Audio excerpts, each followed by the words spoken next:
Hi, my name is Ayush Mudgal. I'm a licensed clinical psychologist, and today I want to talk about why ADHD is often missed or diagnosed much later in girls and women. For years, ADHD has been recognized through the stereotype of a disruptive and a hyperactive boy जो इधर से उधर भाग रहा है, बहुत ज़्यादा बोल रहा है, इंटरप्ट कर रहा है.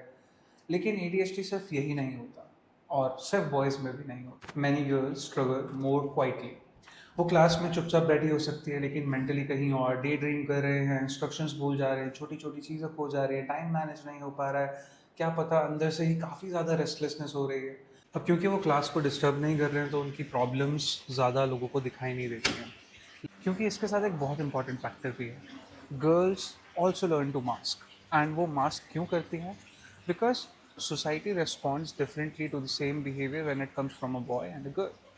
Particularly in India and many other collectivist cultures, girls are expected to be calm, obedient, organized, emotionally controlled, responsible, and considerate of everyone around them.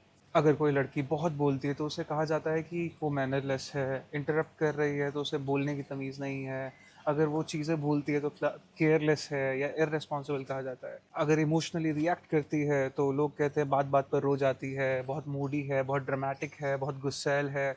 अगर उसका रूम डिसऑर्गेनाइज्ड है, असाइनमेंट्स लेट हैं या रूटीन मेंटेन नहीं हो रहा है तो डिफ़िकल्टी को समझने की जगह उसके डिसिप्लिन पे, अपब्रिंगिंग पे और कैरेक्टर को क्वेश्चन किया जाता है. तो वो धीमे धीमे सीख जाते हैं कि अगर उन्होंने अपना नेचुरल डिफ़िकल्टीज ओपनली दिखाई तो उसे क्रिटिसाइज़ किया जाएगा, कंपेयर किया जाएगा, रिजेक्ट किया जाएगा, उसे एक गुड गर्ल नहीं माना जाएगा.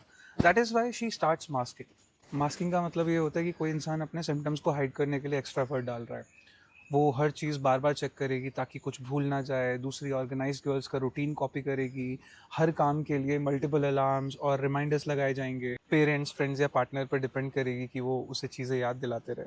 असाइनमेंट पहले से नहीं कर पाएगी लेकिन पूरी रात जाग कर लास्ट मिनट में कंप्लीट कर लेगी. कभी कभार वो परफेक्शनिस्ट भी बन जाते हैं क्योंकि उसे लगता है कि अगर एक भी मिस्टेक हो गई तो लोग उसे केयरलेस समझेंगे. कभी पीपल प्लीजिंग करने लगते हैं, हर बात के लिए यस कहना, सबको खुश रखना, अपनी नीड्स को सप्रेस करना, क्योंकि रिजेक्शन और क्रिटिसिज्म का डर बहुत ज़्यादा हो जाता है. बाहर से वो रिस्पॉन्सिबल और वेल मैनेज दिखाई देंगी लेकिन अंदर ही एंग्जाइटी, एग्जॉशन, शेम और लगातार डर चल रहा होता है कि लोगों को पता ना चल जाए कि उसे कितना स्ट्रगल करना पड़ता है. और यही मास्किंग डायग्नोसिस को और डिफिकल्ट बना देती है क्योंकि क्लिनिकली भी कई बार एडीएचडी को अभी तक उसी ट्रेडिशनल पिक्चर के साथ देखा जाता है, that obvious hyper activity, impulsivity, disruptive behaviour.